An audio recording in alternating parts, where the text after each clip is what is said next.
Properties of fundamental operations on complex numbers. Properties के बारे में कुछ बात कर लेते हैं।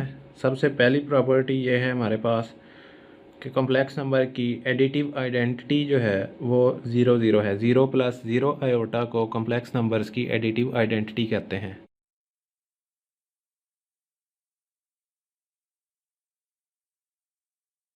कॉम्प्लेक्स नंबर्स की एडिटिव आइडेंटिटी 0 है ऑर्डर्ड पेयर फॉर्म में, जबकि स्टैंडर्ड फॉर्म में 0 + 0 आयोटा है। एडिटिव आइडेंटिटी क्या चीज़ होती है? एडिटिव आइडेंटिटी ऐसा नंबर है जिसको किसी भी कॉम्प्लेक्स नंबर में अगर ऐड कर दिया जाए तो उस कॉम्प्लेक्स नंबर पे कोई फ़र्क नहीं पड़ता। मिसाल के तौर पे हमारे पास complex number z = a + b iota है। एडिटिव आइडेंटिटी को मैं नाम दे देता हूँ w का, 0 + 0 आयोटा।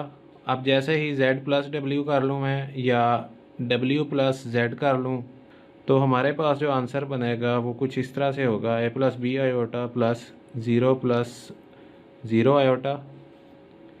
रियल पार्ट रियल में ऐड होगा, a + 0 a ही आ जाएगा।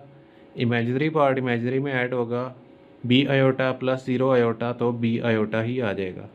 इसलिए हम कहेंगे 0 + 0 आयोटा जो है वो एडिटिव आइडेंटिटी है, क्योंकि आपने देख लिया कि z एक कॉम्प्लेक्स नंबर है जिसमें एडिटिव आइडेंटिटी यानी 0 जो है हमने ऐड किया, वही कॉम्प्लेक्स नंबर वापस आ गया, कोई फ़र्क नहीं पड़ा। इसको हम लिख सकते हैं a + b आयोटा को z के इक्वल। अगली प्रॉपर्टी हमारे पास है एडिटिव इन्वर्स। कॉम्प्लेक्स नंबर्स का एडिटिव इन्वर्स है, बहुत ही सिंपल सी बात है। अगर आपके पास z कोई सा एक कॉम्प्लेक्स नंबर है तो इसका एडिटिव इन्वर्स जो है वो नेगेटिव z होगा।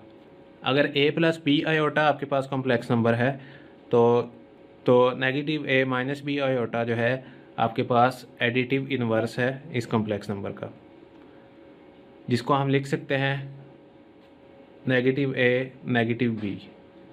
यानी आप कह सकते हैं a b कॉम्प्लेक्स नंबर का एडिटिव इन्वर्स -a -b है। इस कॉम्प्लेक्स नंबर का एडिटिव इन्वर्स ये नीचे लिखा गया है और -a -b का एडिटिव इन्वर्स ab है। सिर्फ साइन चेंज करने होते हैं एडिटिव इन्वर्स में, और कुछ नहीं करना होता। जिस तरह से अगर हमारे पास एक नंबर है z = 4 - 5 आयोटा, इसका एडिटिव इन्वर्स हमारे पास आ जाएगा, जिसको मैं ai से लिख रहा हूँ, -4 + 5 आयोटा। अब जैसे ही मैं इन दोनों को ऐड करूँगा तो मेरे पास क्या आंसर आएगा, ये याद रखें। जब भी एडिटिव इन्वर्स, ये याद रखें, जब भी किसी नंबर को और उसके एडिटिव इन्वर्स को ऐड किया जाता है तो हमारे पास एडिटिव आइडेंटिटी आ जाती है। तो चेक कर लेते हैं। जैसे ही ऐड करेंगे हम, 4 -4 0 हो जाएगा, -5 आयोटा + 5 आयोटा दोनों कैंसिल हो जाएंगे और 0 आयोटा आ जाएगा।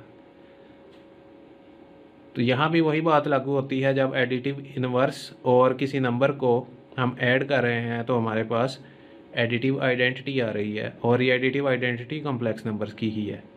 इससे अगली प्रॉपर्टी है मल्टीप्लिकेटिव आइडेंटिटी कॉम्प्लेक्स नंबर्स की। कॉम्प्लेक्स नंबर्स की मल्टीप्लिकेटिव आइडेंटिटी 1 0 है। इसका मतलब क्या है? इसका मतलब ये है 1 0 या 1 + 0 आयोटा एक ऐसा कॉम्प्लेक्स नंबर है जिसको किसी भी कॉम्प्लेक्स नंबर से मल्टीप्लाई करें तो उस पर कोई फ़र्क नहीं पड़ता।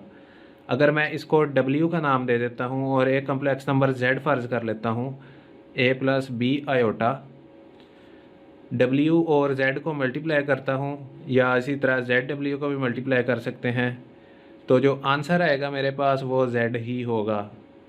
इस वजह से हम w को कहेंगे w एक मल्टीप्लिकेटिव आइडेंटिटी है। एडिटिव आइडेंटिटी कॉम्प्लेक्स नंबर्स की 0 0 है, मल्टीप्लिकेटिव आइडेंटिटी 1 0 है। एडिटिव आइडेंटिटी में ऐड करना है आपने कॉम्प्लेक्स नंबर को कॉम्प्लेक्स नंबर के साथ, और मल्टीप्लिकेटिव आइडेंटिटी में सिर्फ मल्टीप्लाई करना है आपने। इसकी एक एग्जांपल लिख के चेक भी कर लेते हैं इसे। एक कॉम्प्लेक्स नंबर हम फ़र्ज़ कर लेते हैं 5 + 4 आयोटा, इसको अब w के साथ मल्टीप्लाई करते हैं। w हम मल्टीप्लिकेटिव आइडेंटिटी ही चूज़ कर रहे हैं, 1 + 0 आयोटा है, दोनों को मल्टीप्लाई करते हैं। z w कर लें, w z कर लें, एक ही बात है, कोई फ़र्क नहीं पड़ेगा।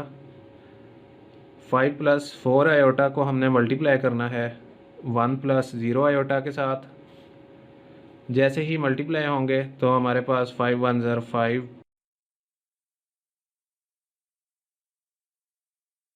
आंसर हमारे पास आ जाएगा 5 + 4 आयोटा, जिसको हम लिख सकते हैं 5 + 4 आयोटा। आप ऊपर देखें तो 5 + 4 आयोटा को हमने z कहा हुआ है, इसको हम z भी लिख सकते हैं। ZW जिस तरह ऊपर बताया गया है, WZ कर लें, ZW कर लें, Z ही आएगा। इसका मतलब है कि 1 0 जो है वो आपके पास मल्टीप्लिकेटिव आइडेंटिटी है। हमने चेक भी कर लिया, ZWZ ही आ रहा है, इसका मतलब 1 0 मल्टीप्लिकेटिव आइडेंटिटी है, 0 0 एडिटिव आइडेंटिटी है। दोनों बातों को मिक्स मत कीजिएगा। इससे आगे एक बहुत ही इंपॉर्टेंट पॉइंट है, वो ये है कि कोई भी आपके पास कॉम्प्लेक्स नंबर हो सिवाय 0 0 के, उसका मल्टीप्लिकेटिव इनवर्स आप फाइंड आउट कर सकते हैं। इससे पहले हमने मल्टीप्लिकेटिव आइडेंटिटी पढ़ी है, नेक्स्ट हमारे पास आना है मल्टीप्लिकेटिव इनवर्स। लेकिन एक चीज़ याद रखें, 0 0 के अलावा आपके पास तमाम कॉम्प्लेक्स नंबर्स का मल्टीप्लिकेटिव इनवर्स मौजूद है। 0 0 ऐसा कॉम्प्लेक्स नंबर है जिसका मल्टीप्लिकेटिव इनवर्स एग्जिस्ट नहीं करता। जब हम इनवर्स फाइंड आउट करेंगे इसकी वजह भी आपको आगे जाके पता लग जाएगी।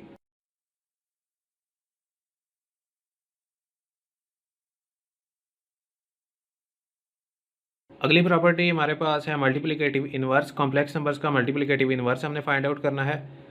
इससे पहले हम मल्टीप्लिकेटिव इनवर्स कॉम्प्लेक्स नंबर्स का फाइंड आउट करें, पहले हम एक एग्जांपल लिखते हैं जिसमें सिर्फ रियल नंबर होगा, उसका मल्टीप्लिकेटिव इनवर्स किस तरह से लिखा जाता है। अगर आपके पास रियल नंबर लिखा हुआ है 3/5, तो इसका मल्टीप्लिकेटिव इनवर्स, जिसको मैं MI कहने लगा हूँ, 3/5 का मल्टीप्लिकेटिव इनवर्स 5/3। इसी तरह -2/3 का मल्टीप्लिकेटिव इनवर्स आएगा हमारे पास -3/2। मल्टीप्लिकेटिव इनवर्स में हम क्या कर रहे हैं, जो भी हमारे पास नंबर दिया गया है उसका हम रेसिप्रोकल फाइंड आउट कर रहे हैं, वही आपके पास मल्टीप्लिकेटिव इनवर्स आ जाता है किसी नंबर का। अब हम कॉम्प्लेक्स नंबर का भी मल्टीप्लिकेटिव इनवर्स फाइंड आउट करते हैं। फ़र्ज़ करते हैं हमारे पास एक कॉम्प्लेक्स नंबर है a + b आयोटा, जिसके अंदर a और b जो हैं ये रियल नंबर्स हैं। जिस तरह हमें पता है मल्टीप्लिकेटिव इनवर्स में क्या करते हैं, 3/5 लिखा है तो 5/3 लिख दिया, यानी रेसिप्रोकल हमने फाइंड आउट किया है। इसी तरह z = a + b आयोटा का मल्टीप्लिकेटिव इनवर्स हमारे पास कुछ इस तरह से आ जाएगा। इसको हम मल्टीप्लिकेटिव इनवर्स MI लिख देते हैं, मैं शॉर्ट फॉर्म में लिख रहा हूँ। ये हो जाएगा 1/a + b iota.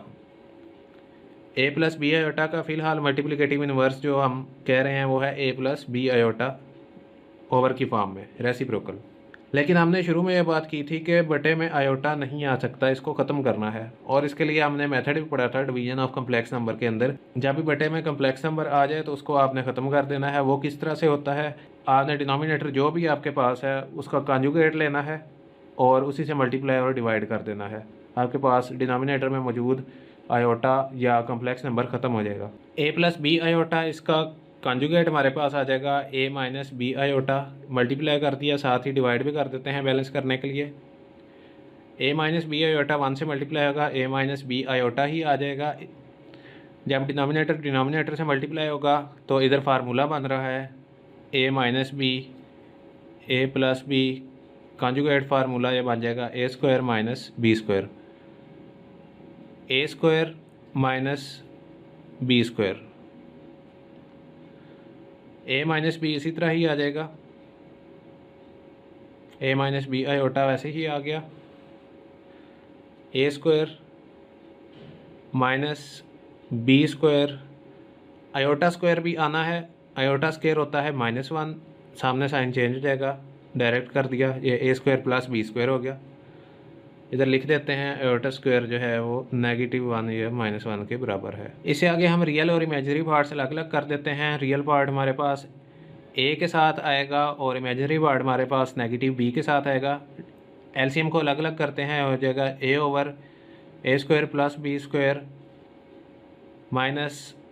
-b/a² + b², साथ आएगा आयोटा। ये आपके पास मल्टीप्लिकेटिव इनवर्स आ गया है किसी भी कॉम्प्लेक्स नंबर का। इसको आप ऑर्डर्ड पेयर फॉर्म में लिख सकते हैं इस तरीके से, a/a² + b² -b/a² + b²। ये ऑर्डर्ड पेयर फॉर्म में, जिस तरह से बुक में आपको फार्मूला दिया गया है, इस तरीके से भी आप मल्टीप्लिकेटिव इनवर्स फाइंड आउट कर सकते हैं। अब जिस तरह से हमने एक प्रॉपर्टी पढ़ी है कि 0 0 का मल्टीप्लिकेटिव इनवर्स नहीं होगा। 0 0 का हम मल्टीप्लिकेटिव इनवर्स फाइंड आउट करते हैं। 0 0 का मतलब है हमारे पास इसकी स्टैंडर्ड फॉर्म बनेगी 0 प्लस 0 आयोटा। यहाँ पर आप देखें तो a आपके पास 0 है और b भी आपके पास 0 है। a भी 0 है, b भी 0। a से मुराद आपका रियल पार्ट है किसी भी कम्प्लेक्स नंबर का और b से मुराद है इमेजिनरी पार्ट किसी भी कम्प्लेक्स नंबर का।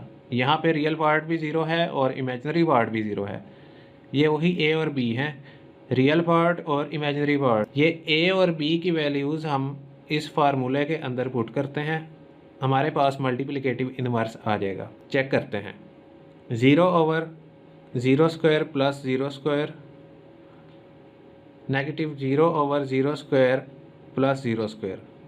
अब ये जो फॉर्म बन रही है आपके पास, डिनोमिनेटर में भी 0 है, न्यूमरेटर में भी 0 है। इसका कोई आंसर नहीं हमारे पास, क्योंकि कोई चीज़ 0 से डिवाइड नहीं हो सकती। इसलिए हम कहते हैं कि 0 0 वाहिद एक कम्प्लेक्स नंबर है जिसका मल्टीप्लिकेटिव इनवर्स मौजूद नहीं है। किसी भी कम्प्लेक्स नंबर का मल्टीप्लिकेटिव इनवर्स फाइंड आउट करना है तो आपको वही फार्मूला याद रखना पड़ेगा। एक एग्जांपल लिखते हैं और मल्टीप्लिकेटिव इनवर्स फाइंड आउट करते हैं।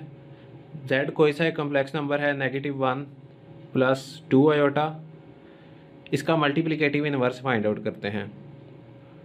mi ही लिख रहा हूँ मैं, आप पूरा लिख सकते हैं मल्टीप्लिकेटिव इनवर्स ऑफ दिस। ये हमारे पास आ जाएगा, यहाँ पे a की जगह -1 है और b की जगह +2 है। a over a square plus b square negative b over a square plus b square. ये आपके पास कॉम्प्लेक्स नंबर्स का मल्टीप्लिकेटिव इनवर्स आ रहा है। फार्मूला हमने अप्लाई किया है। -1 ओवर 1 प्लस 4 -2 ओवर 1 प्लस 4 -1/5 और -2/5। या इसको हम लिख सकते हैं -1/5 -2/5 आयोटा। -1 + 2 आयोटा का मल्टीप्लिकेटिव इनवर्स -1/5 -2/5 आयोटा है।